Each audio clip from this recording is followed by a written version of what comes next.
Here's the entire natural history of Costa Rica in 2.5 minutes, starting now.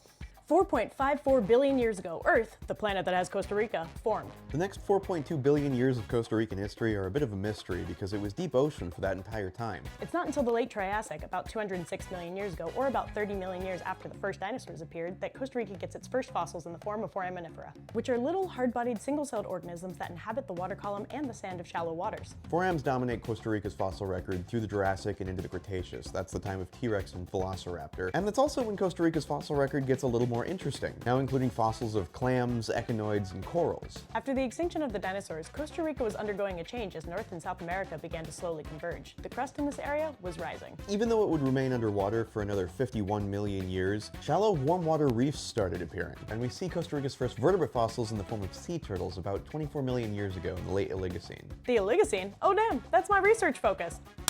Finally, in the Miocene epoch, about 15 million years ago, parts of Costa Rica rose into the form of land for the first time. Here's where you start seeing interchanges between land animals from North and South America, and you could consider Costa Rica kind of like a major stop for animals traveling between them. At this point, any animals that wanted to cross the continent had to swim at least a little bit, because Panama hadn't quite connected yet. This loose interchange of critters continued steadily for the next 12 or so million years, until the granddaddy of interchanges came along and took the Americas by storm. It's the Great American Interchange.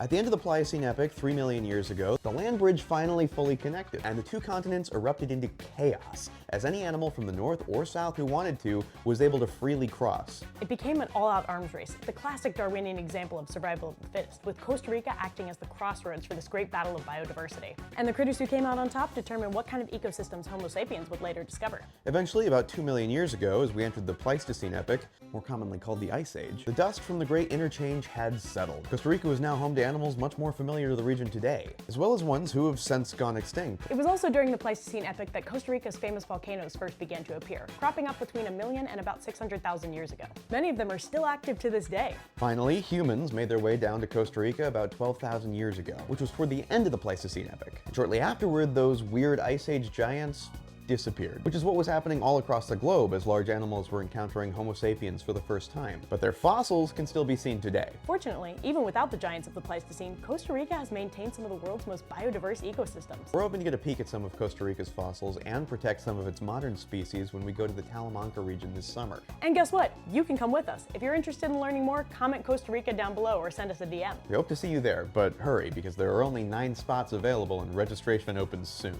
But in the meantime, if you're interested in natural history,